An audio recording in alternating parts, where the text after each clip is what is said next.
uma mãe e 3 crianças brutalmente assassinadas, uma menina de 12 anos que desaparece sem deixar vestígios e um martelo enterrado 35 anos depois. O que a polícia escondeu e por que esse caso continua sem solução? Vamos juntos investigar esse crime na cabana de Kelly e seus mistérios perturbadores. Preparados para ir além? Bora lá!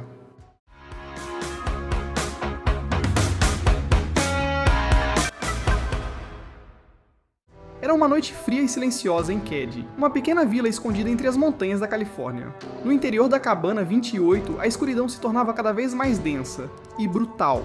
Pouco depois da meia-noite, o som abafado de passos, gritos contidos e violência ecoou pela estrutura de madeira, mas ninguém ousou investigar. Quando o sol nasceu, o que foi encontrado lá dentro chocou até os policiais mais experientes. 3 pessoas estavam mortas. Uma criança havia desaparecido. A cena era de puro terror, mas as perguntas que surgiriam depois seriam ainda mais perturbadoras. 40 anos se passaram, e o caso ainda continua sem solução. Mas por quê? Este vídeo reconstitui a noite do crime com detalhes cinematográficos e revela as falhas chocantes da investigação, trazendo à tona uma verdade que muitos tentaram enterrar. Porque entender o que aconteceu naquela noite exige voltar ao lugar onde tudo começou. Keddie, uma cidade no fim do mundo. No início dos anos 1980, Keddie era pouco mais que um punhado de casas de madeira escondidas entre pinheiros altos e trilhos de trem enferrujados. Um antigo resort ferroviário, agora decadente, onde poucas famílias ainda insistiam em viver. Era o tipo de lugar onde o tempo parecia ter parado, onde a solidão era a norma e o anonimato inevitável. Para muitos, Keddie era um esconderijo, um refúgio contra os problemas do mundo. Mas também era um lugar onde os gritos podiam ecoar na floresta sem ninguém ouvir. Foi para lá que Sue Sharp se mudou com seus 5 filhos em 1980. Fugindo de um casamento abusivo e buscando recomeçar, ela escolheu o que parecia um lugar tranquilo, seguro, longe do caos das grandes cidades. Ela não imaginava que havia se instalado exatamente onde o perigo era mais difícil de ver. Entre sorrisos educados de vizinhos, segredos não ditos e uma polícia que raramente fazia perguntas demais. Na cabana 28, Sue tentava construir uma nova vida com dignidade. Trabalhava duro, cuidava dos filhos com o que podia, mantinha as portas abertas para os amigos dos filhos. Era uma mãe comum, vivendo em um lugar incomum. Mas lugares assim escondem mais do que guardam. E naquela comunidade isolada, entre o silêncio das árvores, um mal à espreita aguardava a oportunidade perfeita para se revelar. E essa oportunidade veio numa noite aparentemente comum, quando tudo o que Sue construiu foi destruído em poucas horas. A família Sharp. Sue Sharp era uma mulher marcada por decisões difíceis. Aos 36 anos, após uma separação conturbada, ela fez o que muitas mães fariam por seus filhos. Largou tudo em busca de um novo começo. Com apenas o dinheiro que conseguia reunir, levou seus 5 filhos, John, Sheila, Tina, Rick e Greg, para a pacata e esquecida Keddie.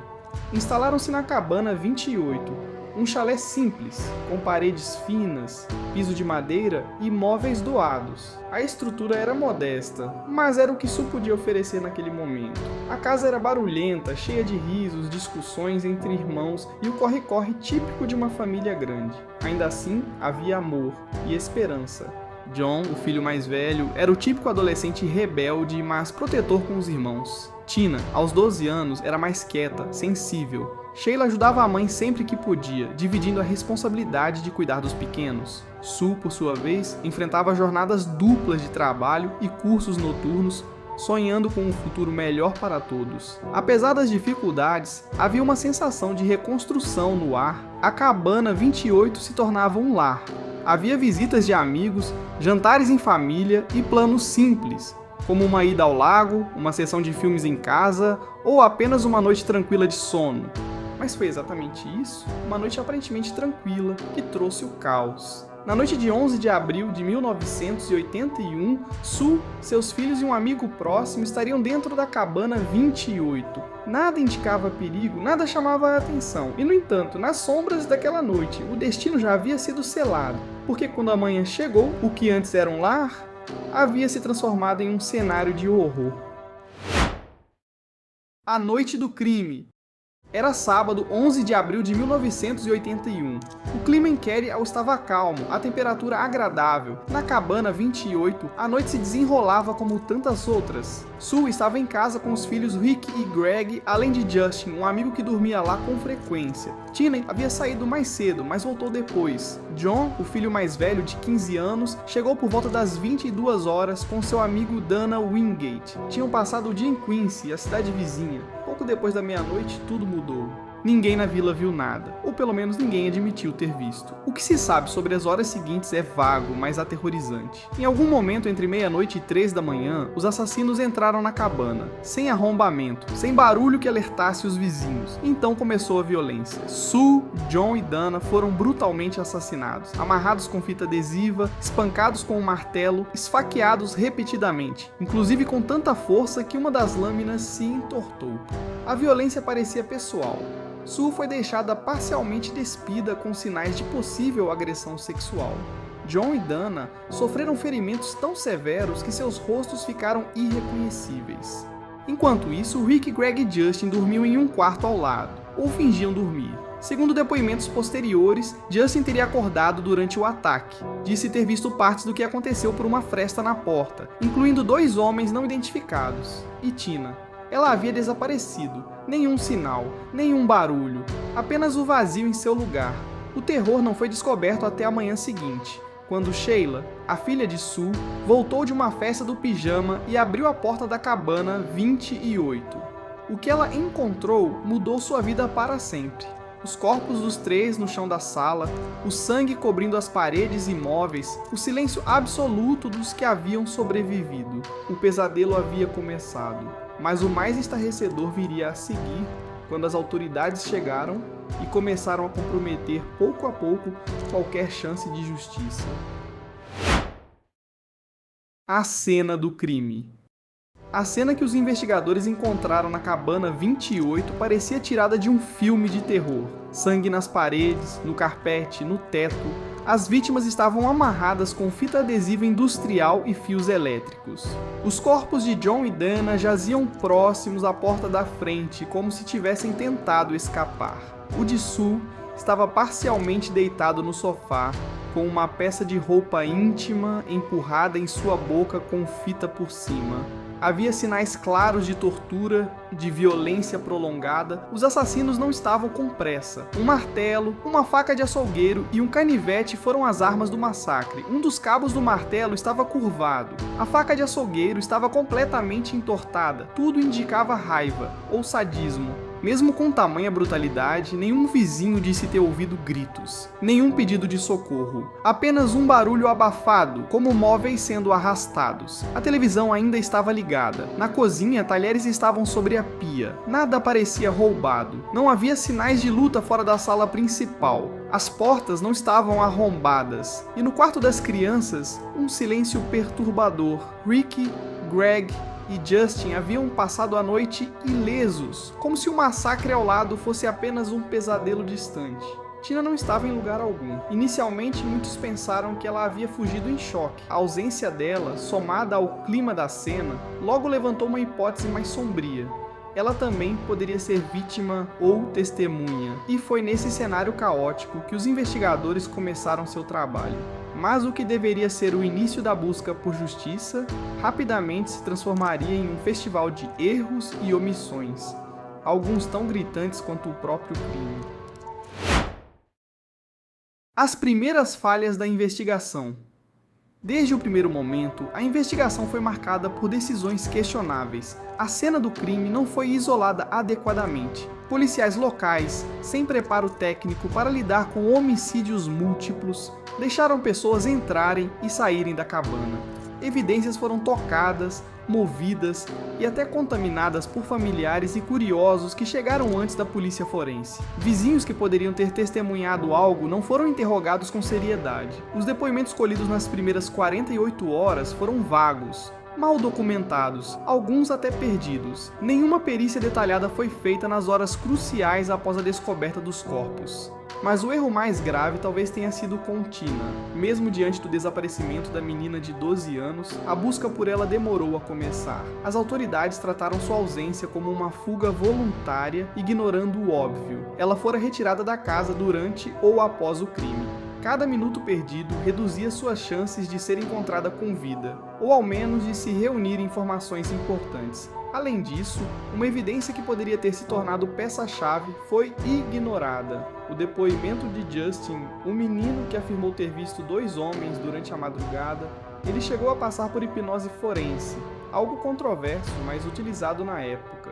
Descreveu 2 suspeitos, um deles com óculos de armação grossa, cabelo penteado para trás. Nada foi feito com esse retrato por meses, e tudo isso aconteceu em uma pequena vila onde quase todos se conheciam. Se o crime foi cometido por alguém de fora, por que não houve rastros? E se foi alguém de dentro, por que os olhos da lei pareciam tão dispostos a desviar o olhar?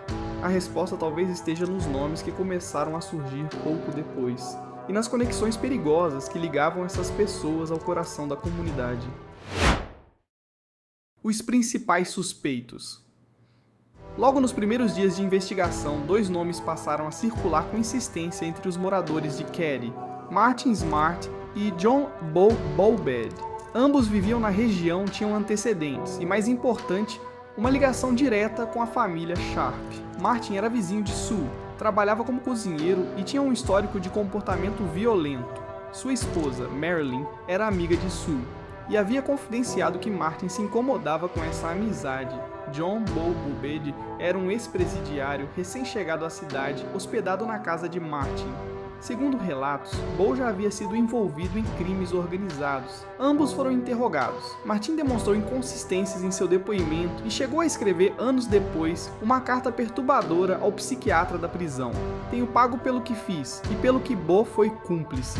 Essa carta só veio à tona décadas mais tarde. Na época do crime, os 2 homens foram liberados. O relatório oficial afirmava que não havia evidências suficientes para acusá-los. O mais chocante é que o departamento do xerife de Plumas parecia relutante em perseguir esses suspeitos com vigor. Conflitos de interesse, pressão política, proteção a conhecidos? As teorias são muitas. Fato é que Martin frequentava o mesmo bar que alguns oficiais da polícia, e Bow tinha ligações com figuras de fora da cidade, talvez até de dentro do sistema. Marilyn, a esposa de Martin, deixou o marido logo após os crimes. Em depoimento anos depois, disse acreditar que ele estava envolvido, que ouviu conversas estranhas naquela noite, que sentiu medo.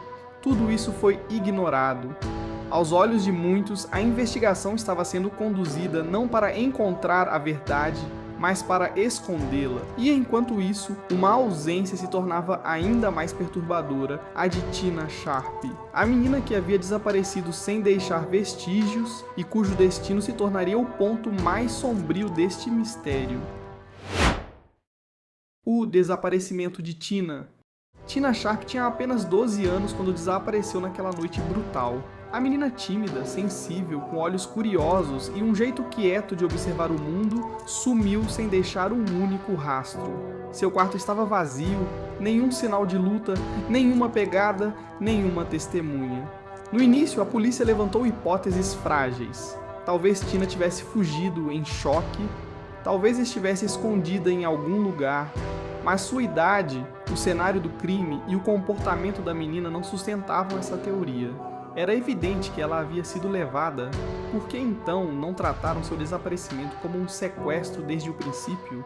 Nos dias que se seguiram, buscas foram feitas. Cães farejadores, patrulhas na mata, apelos na televisão. Tudo em vão. Com o tempo, o caso de Tina foi sendo relegado ao silêncio, como se a dor de sua ausência pudesse ser enterrada junto com o fracasso das autoridades. Mas para sua mãe, seus irmãos e para Sheila, a irmã que encontrou os corpos, o vazio deixado por Tina era o mais cruel de todos, porque a dúvida corroía. Estaria viva? Teria presenciado os assassinatos? Teria sido levada como punição? Durante anos, o nome de Tina foi pouco mencionado nos relatórios. A menina parecia ter sido apagada da investigação, perdurando assim o mistério do seu desaparecimento. A cada dia que passava, a memória de Tina ficava mais distante. No entanto, uma ideia crescia na mente de muitos. A menina nunca seria esquecida, e o mistério em torno dela apenas ficava mais profundo. A última esperança, novas evidências. Em 2016, mais de 35 anos após o massacre, uma reviravolta surpreendente trouxe uma nova onda de esperança para os que ainda buscavam respostas. Um martelo foi encontrado enterrado em uma propriedade próxima à antiga casa dos Sharp. A descoberta foi feita durante uma investigação de rotina sobre o terreno, por policiais que estavam revendo o caso, agora com um olhar mais atento aos detalhes esquecidos. O martelo, com uma lâmina visivelmente danificada, foi imediatamente enviado para análise forense. Resultados preliminares indicaram que o tipo de dano no martelo correspondia ao usado no assassinato de John e Dana, 2 dos 3 adultos mortos na cabana. A peça foi identificada como parte crucial da cena do crime original e, com isso, a investigação retomou novos rumos. Além disso, em 2018, outro pedaço do quebra-cabeça surgiu quando um Novo Testamento foi encontrado entre os registros de uma antiga investigação. Esse testamento, uma carta escrita por Martin Smart, foi descoberta em uma caixa de arquivos esquecida. A carta sugeria de forma enigmática que Martin tinha informações cruciais sobre o caso, contudo ela foi negligenciada por anos. Essas novas evidências abriram portas para reavaliações, mas também surgiram novas questões. Por que essas provas foram ignoradas? Seriam essas novas descobertas capazes de resolver o mistério? A possibilidade de justiça parecia finalmente ao alcance das mãos, mas enquanto isso, a verdade parecia mais uma miragem, distante, quase impossível de alcançar. Mas para os familiares, essas novas pistas representavam a última chance de encontrar não apenas os responsáveis, mas a tão esperada resposta sobre o destino de Tina Sharp.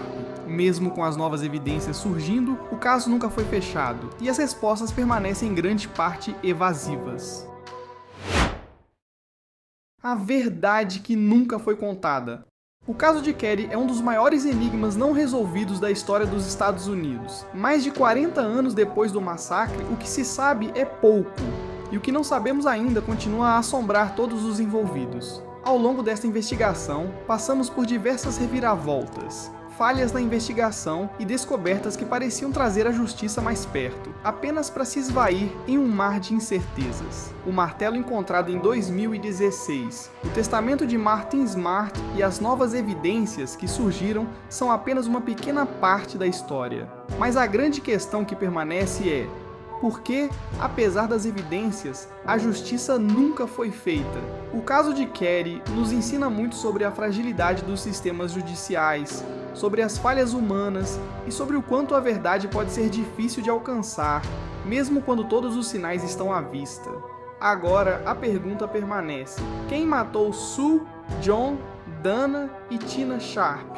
E o mais importante, o que aconteceu com Tina? Ela ainda poderia estar viva se as investigações tivessem sido conduzidas de maneira diferente? Ou, tragicamente, seu destino estava selado naquela noite de abril de 1981? O que você acha sobre tudo o que discutimos? Acredite você em uma teoria ou tenha uma opinião própria sobre o caso? Queremos saber o que pensa. Deixe um comentário abaixo e compartilhe suas ideias. Você já ouviu falar de outros casos semelhantes? Fique à vontade para compartilhar. Não se esqueça de se inscrever no canal para mais vídeos sobre mistérios não resolvidos, deixar o like e ativar o sininho para ser notificado sempre que uma nova investigação for ao ar. Vamos continuar juntos buscando respostas. O caso de Keddie pode ter ficado sem resolução, mas ainda há muitos outros mistérios esperando para serem desvendados. Até a próxima, pessoal!